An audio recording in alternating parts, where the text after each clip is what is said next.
Hello and welcome back. As difficult as it is to believe, I realised today that I've never actually reviewed a Glenmo on this channel, which is amazing really, seeing as Whisky. It's a distillery that I used to really love, and I believe at one time Glenmorangie was even the best-selling whisky brand in the world.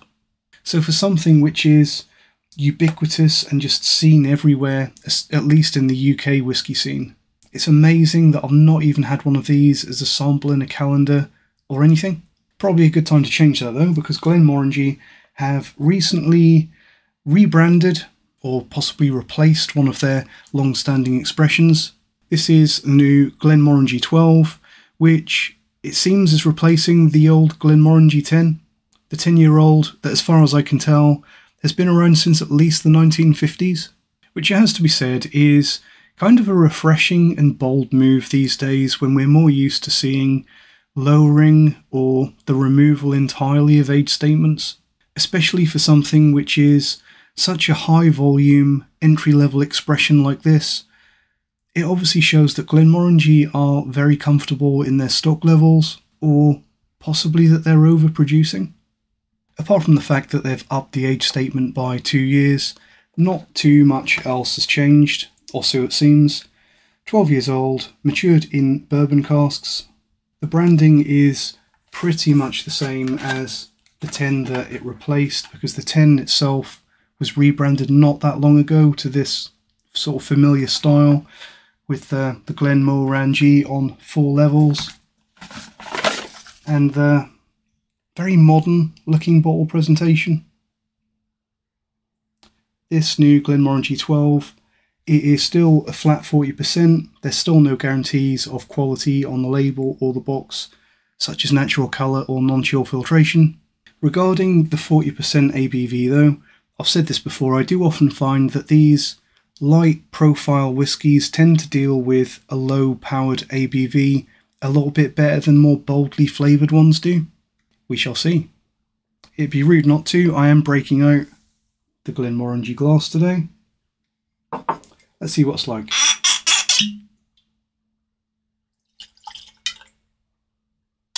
It goes without saying that being Glenmorangie, like Highland Park and possibly Old Pulteney, this probably is available at 43% over in the States, but here in the UK, in the domestic market where it's made, we get shafted with a flat minimum strength of 40%.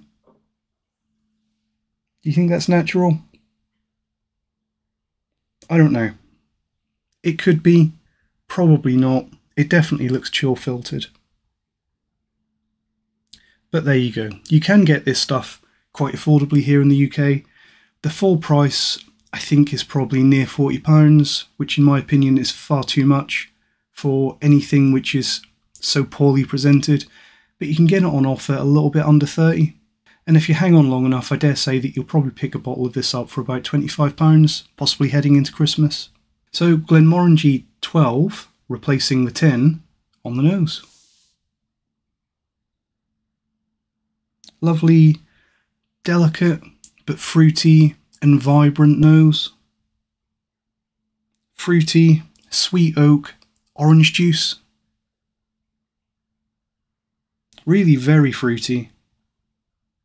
Quite light and delicate, but what is there is very fruit driven with a little bit of an orange juice and tutti frutti bubblegum note.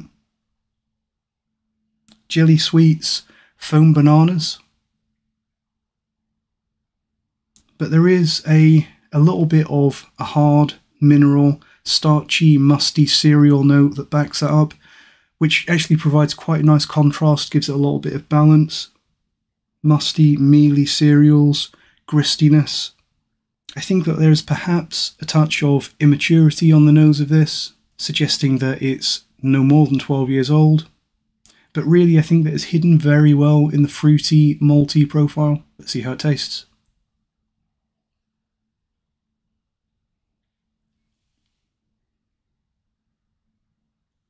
A really delicate and subtle and gentle profile of whisky. It's one of those whiskies which you could really enjoy at all occasions.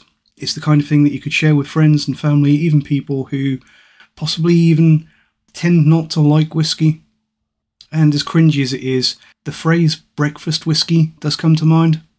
Very light, very fruity, sweet, orangey on the arrival. Sweet and fruity, a little bit of honeyed maltiness. Actually very, very good intensity for 40%. I make no secret that I'm not a fan of any whiskey bottled at 40%. I think that the fact that you have got so much water in there, you're really obscuring the flavour which is carried by that alcohol. I tend to like my whiskies at 46 or 50 or higher, but with this one, I think because it is a light profile and it just does spectacularly well for the low strength, it really does get away with it, especially when you consider the price point. I'd even go as far to say that when I've been tasting this, at no point have I ever really wished that this was stronger.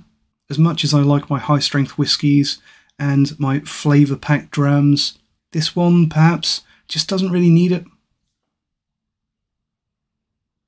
Pleasant sour sharpness in amongst that citrus orangey maltiness, a little bit of a sweet and sour grapefruit note, quite malty, especially late on the palate, toasted grains, and a somewhat dark malt and unusual dark raw oak note.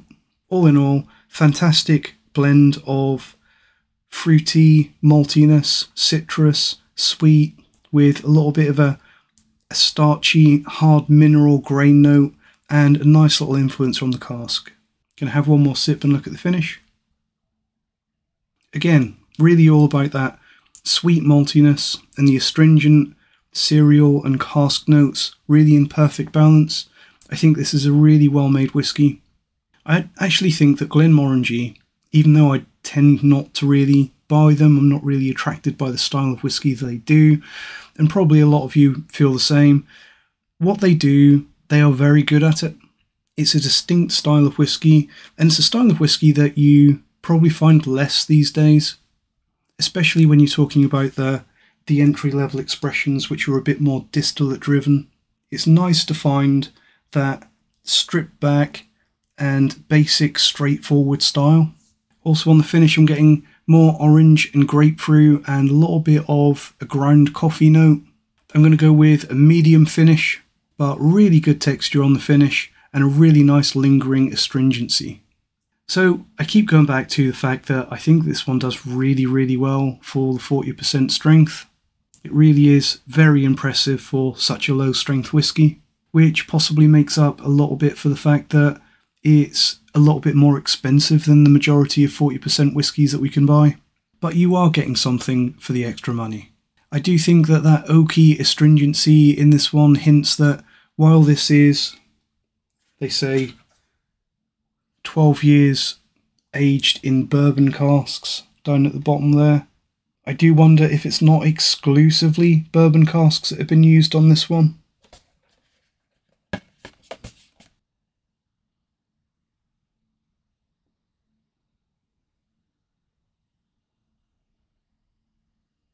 I suspect that there may be some modern engineered or possibly reconditioned casks go into this one, because to my tastes it seems neither exclusively first fill bourbon or like it's had too much refill in it either.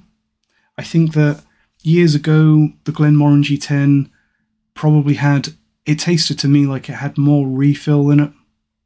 And over the years, I think it possibly edged a little bit more towards first fill. I don't think that this really tastes like either. I think that it seems like it's the majority has gone into first fill bourbon casks. It just doesn't come across to me as entirely first fill bourbon or refill, but still a very, very good, if slightly modern, standard malt. It is, in my opinion, a real shame that they couldn't up the ABV in the presentation and guarantee natural colour and non-chill filtration and all of those good things, instead of adding an extra 2 years to the age statement, which, honestly, I'm not really noticing. This doesn't seem noticeably more mature than the old 10, but it's still a very solid entry-level whiskey, and nice that we can have a more straightforward Glenmorangie for when we're not feeling all of the cask finishes. I will be doing the obvious and doing a comparison of this against the old discontinued 10-year-old, But for now, I think I'm going to say that they're a fair match in quality. And although I think that the style of this has changed, and in my humble opinion, I do think that something has been lost in coming away from that old 10-year-old, the quality is there though. I think that they're about on par, just slightly different.